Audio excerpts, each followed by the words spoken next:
Assalamualaikum warahmatullahi wabarakatuh.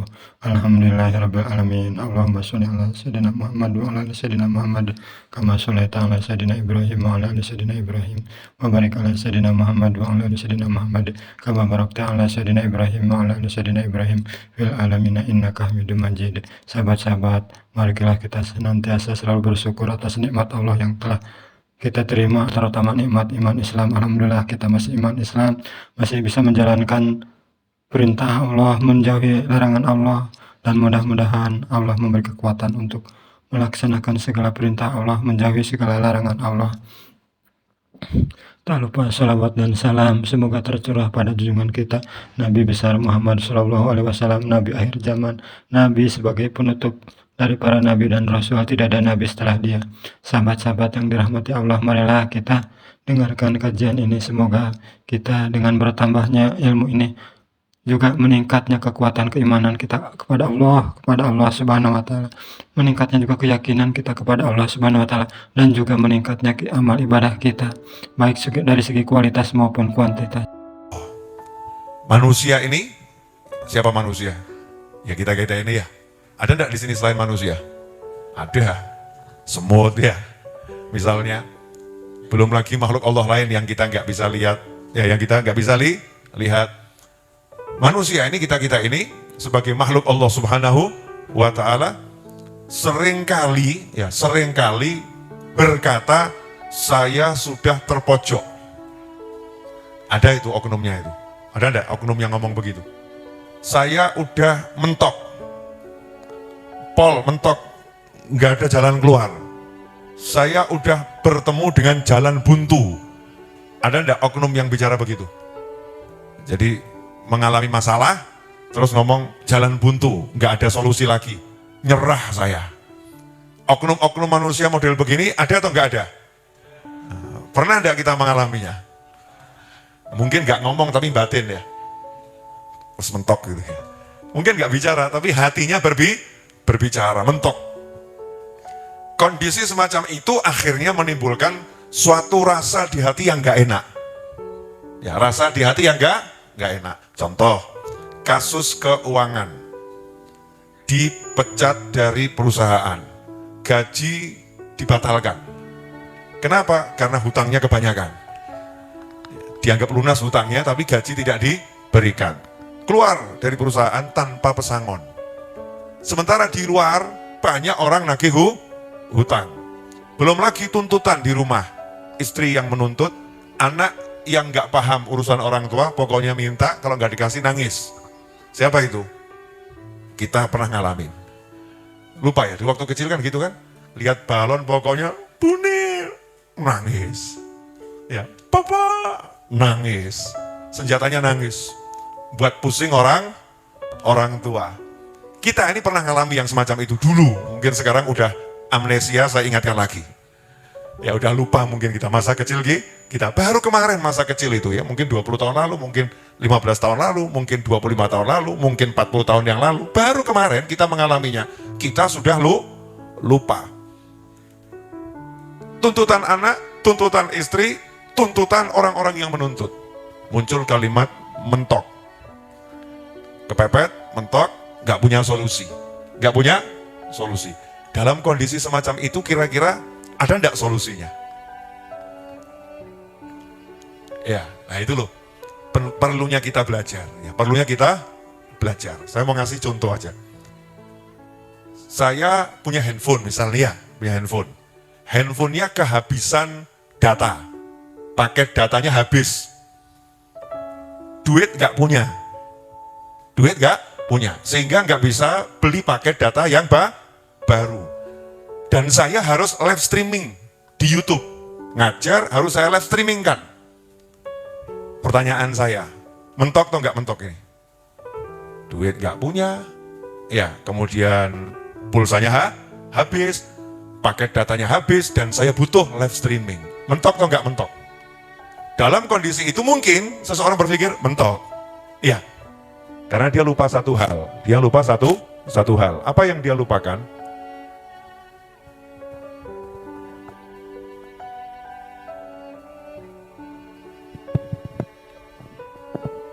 Apa yang dia lupakan? Jadi yang dia lupakan itu satu hal, minta tolong. Karena di luar handphonenya, itu sebetulnya ada paket-paket internet yang berkeliaran, betul? Paket internet temennya, mungkin ada wifi gratis. Cukup dia hidupkan wifi-nya, selesai, muncul itu paket-paket internet gratis mungkin di ruangan itu, atau mungkin dia bisa ngomong sama temennya, please syafaat. Loh iya santri yang masuk tethering itu gak pantas ya. Hotspot tethering, santri kan bahasanya rodok gimana sedikit ya. Please syafaat gitu ya. Syafaat sinyal gitu kan ya. Tolong kasih syafaat nih biar handphonenya bisa dipakai.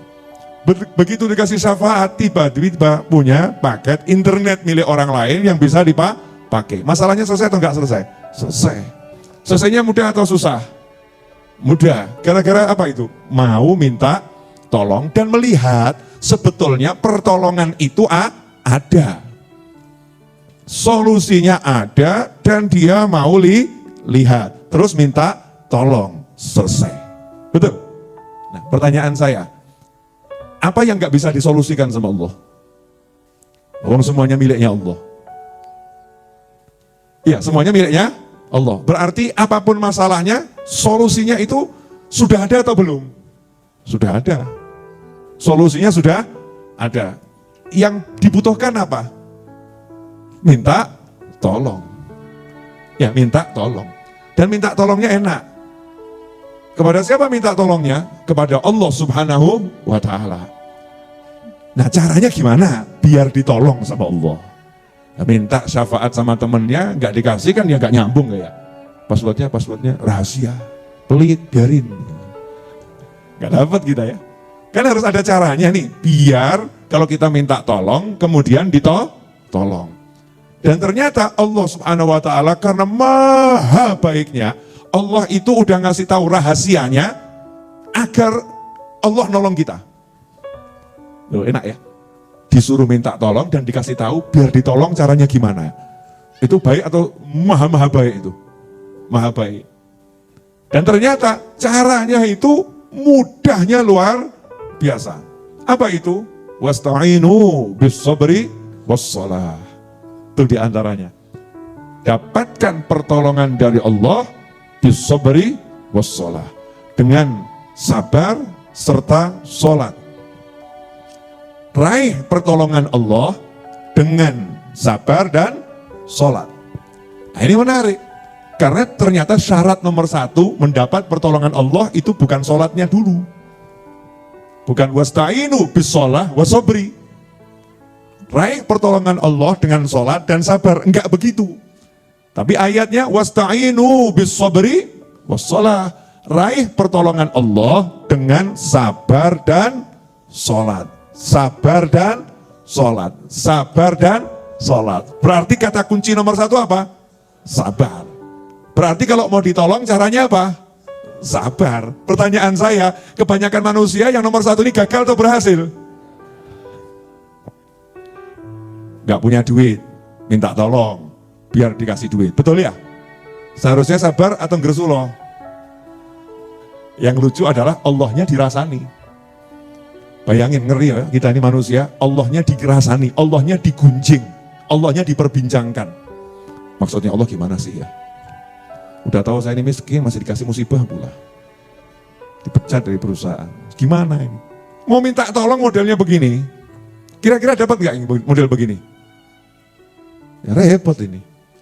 Wasta'inu bis-sabri was-shalah. Pahami, yang punya pertolongan itu Allah, yang ngasih pertolongan itu Allah, maka ikuti caranya Allah. Yang punya jagat raya itu Allah, yang punya semuanya itu Allah. Kamu, aku, kita adalah milik Allah, maka ikuti aturan mainnya Allah. Jangan punya aturan main sendiri. Begitu kita nggak ikut aturan mainnya Allah, ya nggak selesai-selesai, remuk terus. Ya remuk terus, makanya para wali itu hidupnya selalu tenang. Nah, kenapa? Tahu aturan mainnya Allah. Kalau ada masalah, butuh solusi, gampang. Wa may yattaqillaha yaj'al lahu makhraja. Asal kamu takwa, Allah kasih solusi. Oh enak ya.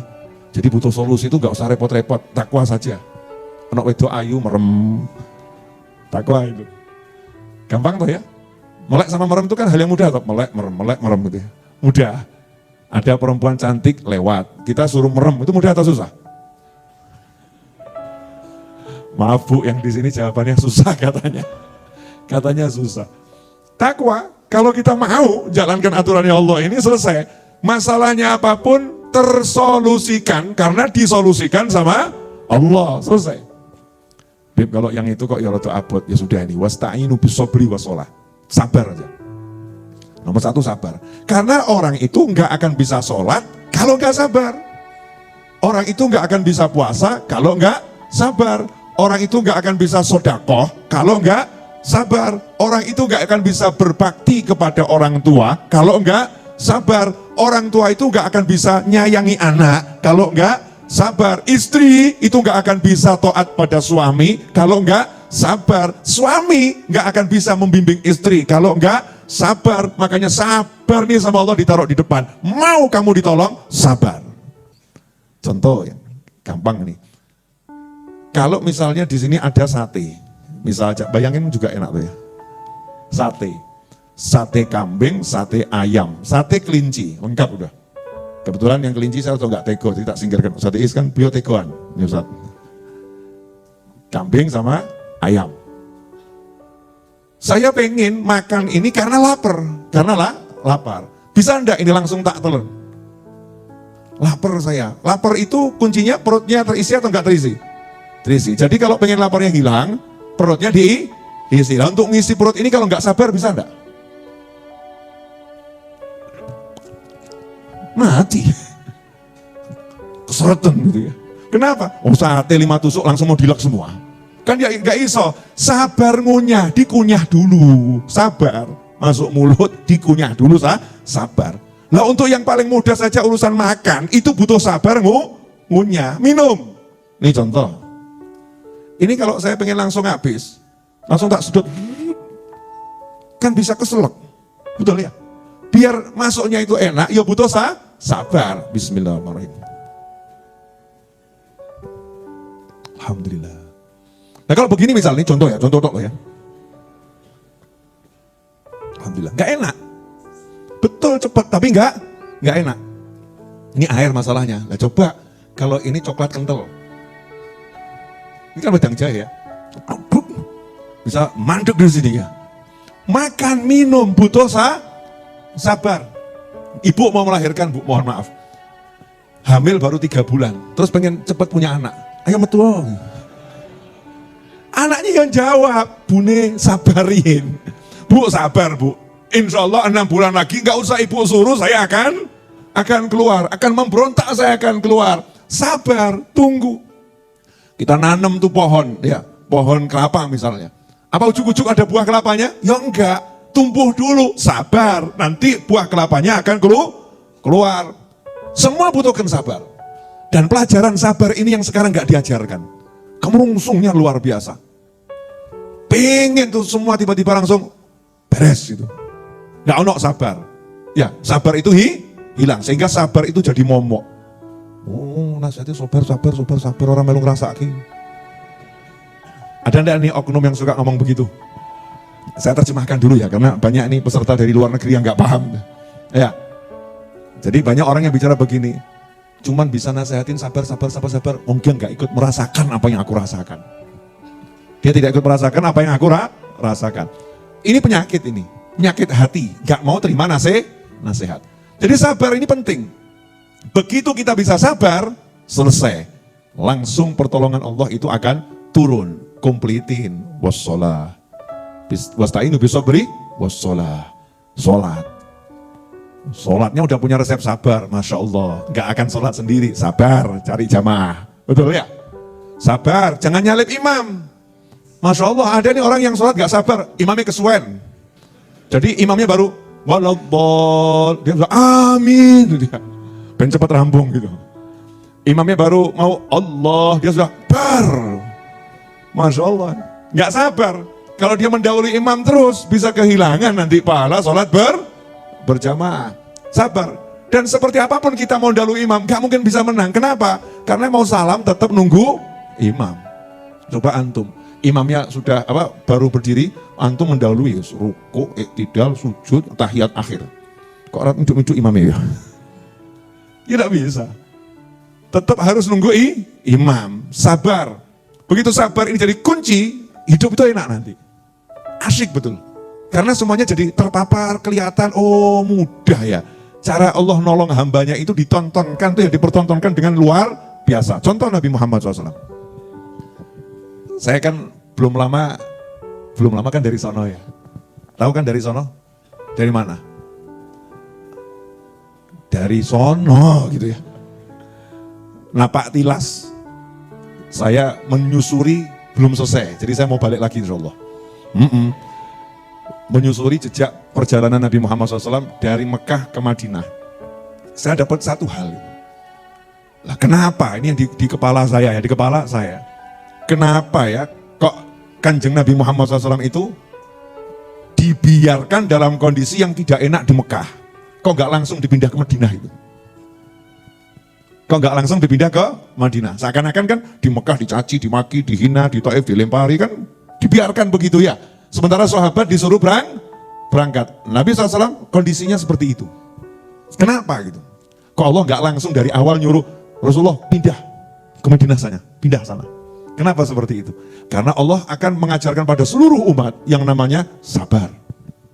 Ikuti proses. Karena Allah punya rencana. Ya Allah punya rencana. Seandainya Nabi Muhammad SAW itu dihijrahkan di awal perjuangan, maka yang terjadi di Mekah akan berulang terjadi di Madinah. Kasusnya akan sama. Dicaci, dimaki, dihina, dilempari, diusir. Itu akan terjadi hal yang sama. Kenapa? Karena di Madinah belum punya pembela Ansor, belum punya pendukung, belum ada. Maka Allah Ta'ala yang maha bijaksana, yang maha sayang, yang maha cinta pada Nabi Muhammad SAW, sabar di sini dulu wahai Nabi Muhammad SAW, sabar dulu di Mekah. Aku siapkan dulu di Madinah orang-orang yang akan bela kamu.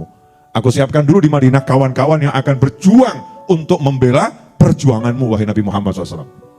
Maka Allah siapkan dulu Baiatul Aqabah. Ya, masuk beberapa orang dari Madinah masuk Islam, nebarkan Islam di Madinah. Ada masjid di Madinah, terbentuk komunitas muslim di Madinah yang udah mengenalkan Islam pada seluruh warga Madinah, udah memperkenalkan siapa Nabi Muhammad Shallallahu Alaihi Wasallam kepada seluruh warga Madinah, sehingga seluruh warga Madinah yang belum beriman pun sudah kenal siapa Nabi Muhammad SAW. Sehingga yang belum iman pun penasaran seperti apa itu. Bukan benci, bukan anti, tapi penasaran. Kenapa? Karena sampelnya, ansornya Nabi Muhammad SAW itu akhlaknya luar biasa, amalnya luar biasa, orangnya baiknya luar biasa, menarik. Sehingga penasaran dengan gurunya itu seperti apa. Rasul Muhammad SAW itu seperti apa. Begitu udah siap ini yang di Madinah, baru Allah izinkan dan perintahkan Nabi Muhammad SAW untuk hijrah dari Mekah ke Madinah. Sampai di Madinah disambut 500 sahabat dengan Tala'al badaru alaina. 500 sahabat. Betapa senangnya itu hati Nabi Muhammad SAW. Nah, coba kalau nggak sabar, pindah, nggak ada orang di sana, nggak ada yang nyambut nanti. Akhirnya nanti mengalami hal yang sama. Allah mengajarkan sabar, jangan tergesa-gesa. Dengan sabar itu maka tampaklah yang namanya pertolongan Allah Subhanahu wa Ta'ala. Sampai di sini jelas belum nih? Jelas ya. Nah sekarang kita. Alhamdulillahirrahmanirrahim. Baru saja kita selesai menyimak kajiannya. Sungguh luar biasa, insya Allah sangat bermanfaat. Banyak ilmu yang kita dapat, banyak hikmah yang kita dapat, banyak pelajaran, contoh-contoh yang bermanfaat yang kita bisa terapkan dalam kehidupan sehari. Semoga setelah mendengarkan kajian ini, iman kita tambah meningkat, tambah kuat kepada Allah Subhanahu wa Ta'ala. Keyakinan kita tambah kuat kepada Allah Subhanahu wa Ta'ala, dan kita bisa menjalani hidup yang Rasulullah contohkan. Dan semoga kita bisa masuk surga semuanya. Barakallah. Mohon maaf atas segala kekurangannya. Bila taufiq wal hidayah. Assalamualaikum warahmatullahi wabarakatuh.